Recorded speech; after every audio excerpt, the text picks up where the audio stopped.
Exodus chapter 23. A call for justice. You must not pass along false rumors. You must not cooperate with evil people by lying on the witness stand. You must not follow the crowd in doing wrong. When you are called to testify in a dispute, do not be swayed by the crowd to twist justice. And do not slant your testimony in favor of a person just because that person is poor. If you come upon your enemy's ox or donkey that has strayed away, take it back to its owner. If you see that donkey of someone who has hated you has collapsed under its load, do not walk by. Instead, stop and help. In a lawsuit, you must not deny justice to the poor. Be sure never to charge anyone falsely with evil. Never sentence an innocent or blameless person to death. For I never declare a guilty person to be innocent. Take no bribes, for a bribe makes you ignore something that you clearly see. A bribe makes even a righteous person twist the truth. You must not oppress foreigners. You know what it's like to be a foreigner, for you yourselves were once foreigners in the land of Egypt. Plant and harvest your crops for 6 years, but let the land be renewed and lie uncultivated during the 7th year. Then let the poor among you harvest whatever grows on its own. Leave the rest for wild animals to eat. The same applies to your vineyards and olive groves.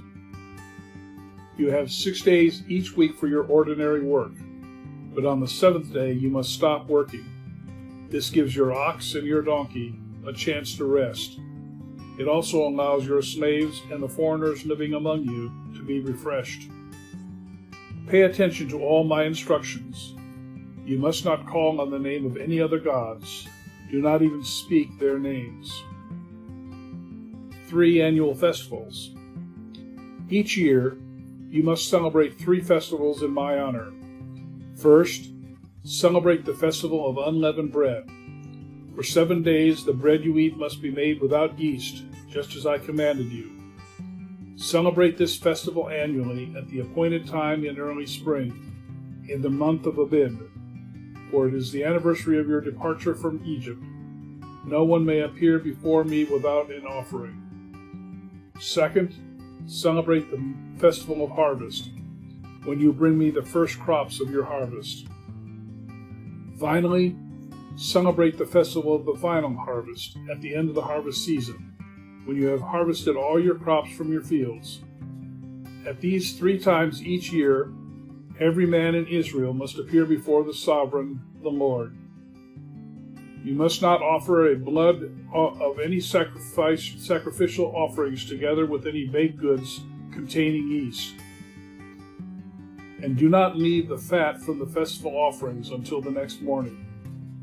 As you harvest your crops, bring the very best of the first harvest to the house of the Lord your God. You must not cook a young goat in its mother's milk. A promise of the Lord's presence. See, I am sending an angel before you to protect you on your journey and lead you safely to the place I have prepared for you. Pay close attention to him and obey his instructions. Do not rebel against him, for he is my representative, and he will not forgive your rebellion. But if you are careful to obey him, following all my instructions, then I will be an enemy to your enemies, and I will oppose those who oppose you. For my angel will go before you and bring you into the land of the Amorites, Hittites, Perizzites, Canaanites, Hivites, and Jebusites, so you may live there, and I will destroy them completely. You must not worship the gods of these nations or serve them in any way, or imitate their evil practices. Instead, you must utterly destroy them and smash their sacred pillars. You must serve only the Lord your God.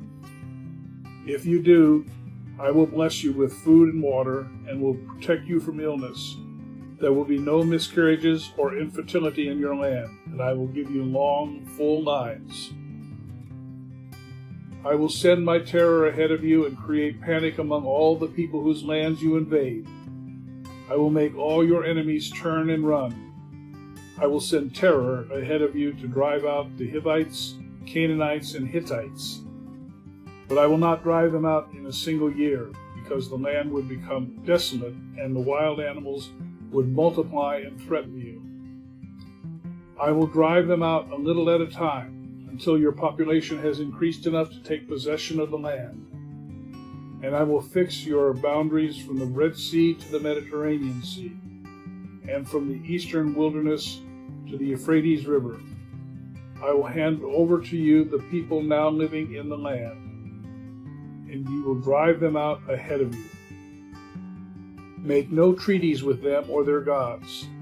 They must not live in your land, or they will cause you to sin against me.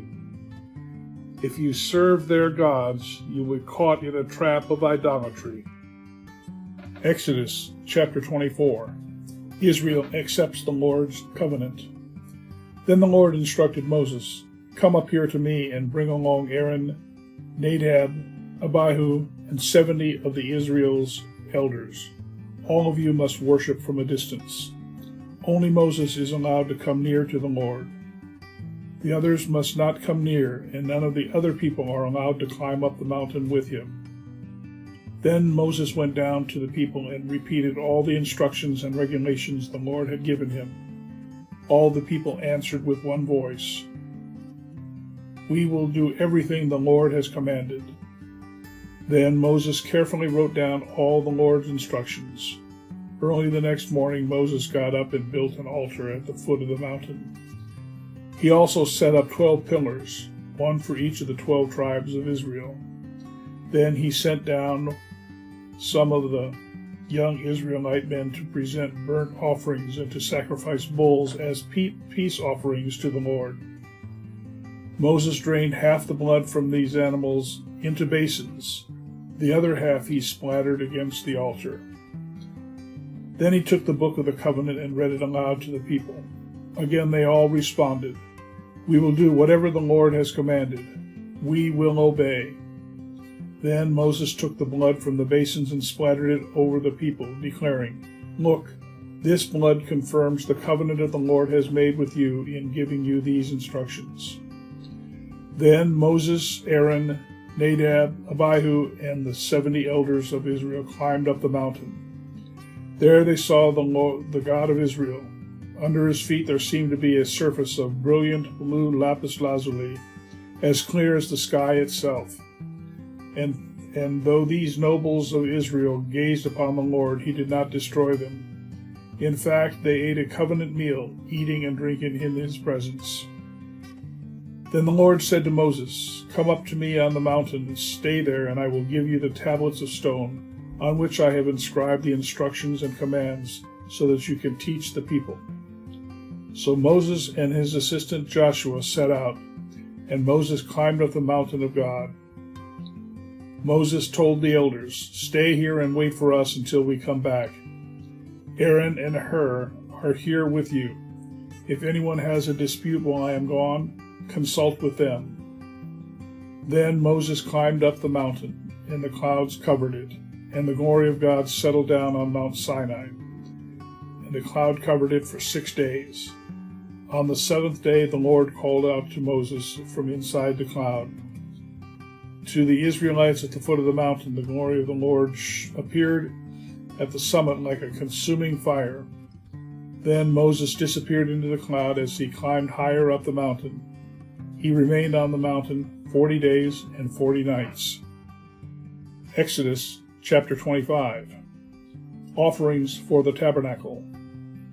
The Lord said to Moses, "Tell the people of Israel to bring me their sacred offerings. Accept the contributions from all whose hearts are moved to offer them. Here is a list of sacred offerings you may accept from them: gold, silver, and bronze, blue, purple, and scarlet thread, fine linen, and goat hair for cloth, tanned ram skins and fine goat skins leather, acacia wood, olive oil for the lamps, spices for the anointing oil and the fragrant incense, onyx stones and other gemstones to be set in the ephod of the priest's chest piece. Have the people of Israel build me a holy sanctuary so I can live among them. You must build this tabernacle and its furnishings exactly according to the pattern I will show you. Plan for the Ark of the Covenant. Have the people make an ark of acacia wood, a sacred chest 45 inches long, 27 inches wide, and 27 inches deep. Overlay it inside and outside with pure gold, and run a molding of gold all around it. Cast 4 gold rings and attach them to its 4 feet, 2 rings on each side. Make poles from acacia wood and overlay them with gold. Insert the poles into the rings on at the sides of the ark to carry it. These carrying poles must stay inside the rings. Never remove them. When the ark is finished, place inside it the stone tablets inscribed with the terms of the covenant, which I will give to you. Then make the ark's cover, the place of atonement, from pure gold. It must be 45 inches long and 27 inches wide. Then make 2 cherubim from hammered gold and place them on the 2 ends of the atonement cover. Mold the cherubim on each side of the atonement cover, making it all one piece of gold. The cherubim will face each other and look down on the atonement cover, with their wings spread above it. They will protect it. Place inside the ark the stone tablets inscribed with the terms of the covenant, which I will give you. Then put the atonement cover on top of the ark.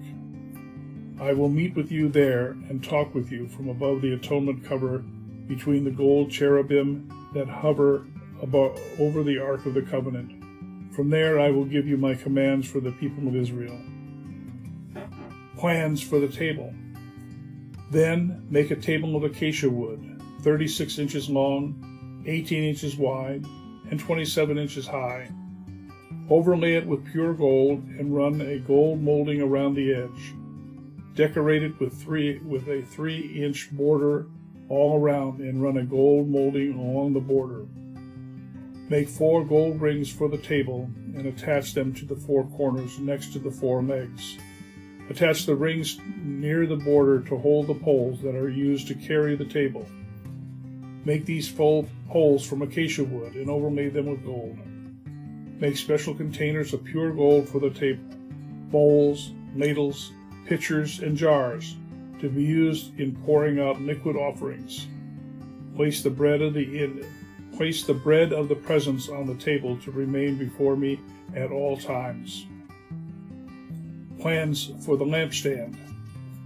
Make a lampstand of pure hammered gold.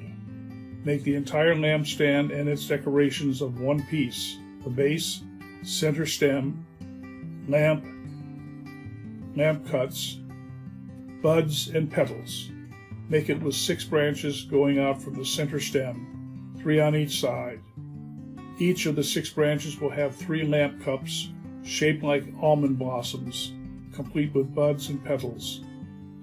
Craft the center stem of the lampstand with 4 lamp cups shaped like almond blossoms, complete with buds and petals. There will also be an almond bud beneath each pair of branches where the 6 branches extend from the center stem. The almond buds and branches must all be of one piece from the center stem, and they must be hammered from pure gold. Then make the 7 lamps for the lampstand, and set them so that they will reflect their light forward. The lamp snuffers and trays must also be made of pure gold. You will need 75 pounds of pure gold for the lampstand and its accessories. Be sure that you make everything according to the pattern I have shown you here on the mountain. Exodus chapter 26. Plans for the tabernacle. Make the tabernacle from 10 curtains of finely woven linen. Decorate the curtains with blue, purple, and scarlet thread, and with skillfully embroidered cherubim. These 10 curtains must all be exactly the same size, 42 feet long and 6 feet wide.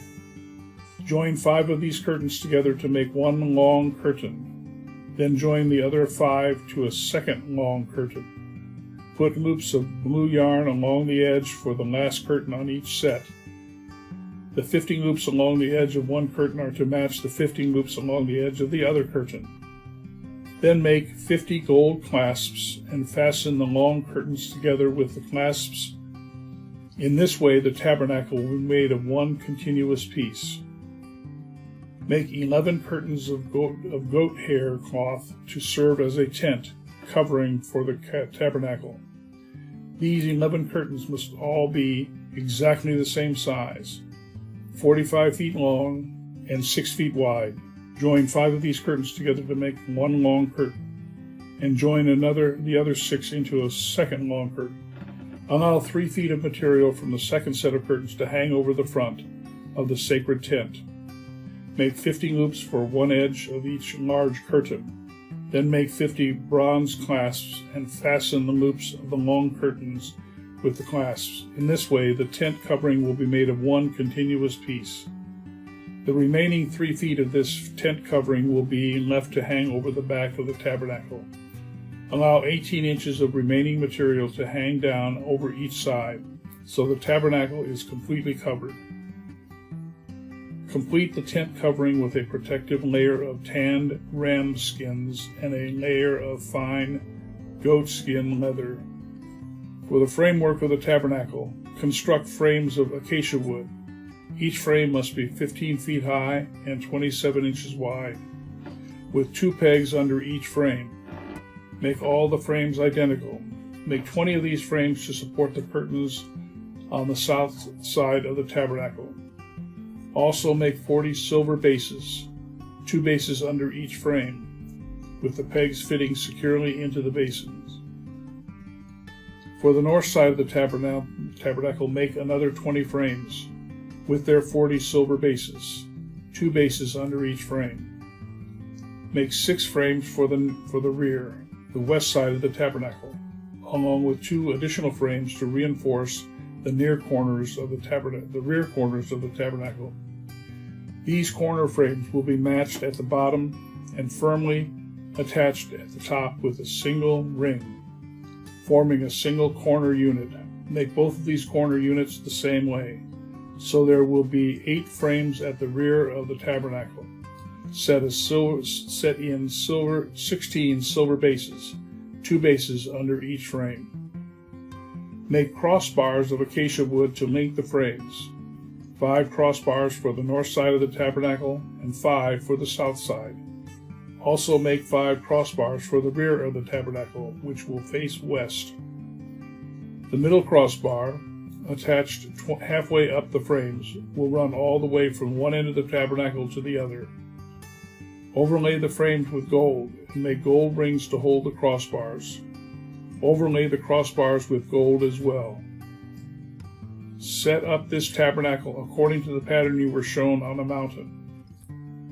For the side of the tabernacle, make a special curtain of fine woven linen, decorated with blue, purple, and scarlet thread, and with skillfully embroidered cherubim. Hang this curtain on gold hooks attached to the 4 posts of acacia. Overlay the posts with gold and set them in 4 silver bases. Hang the inner curtain from clasps and put the Ark of the Covenant in the room behind it. This curtain will separate the holy place from the most holy place. Then put the Ark's cover, the place of atonement, on top of the Ark of the Covenant, inside the most holy place.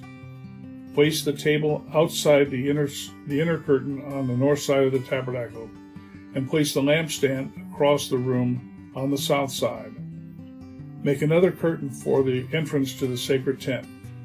Make it of finely woven linen and embroider it with exquisite designs using blue, purple, and scarlet thread.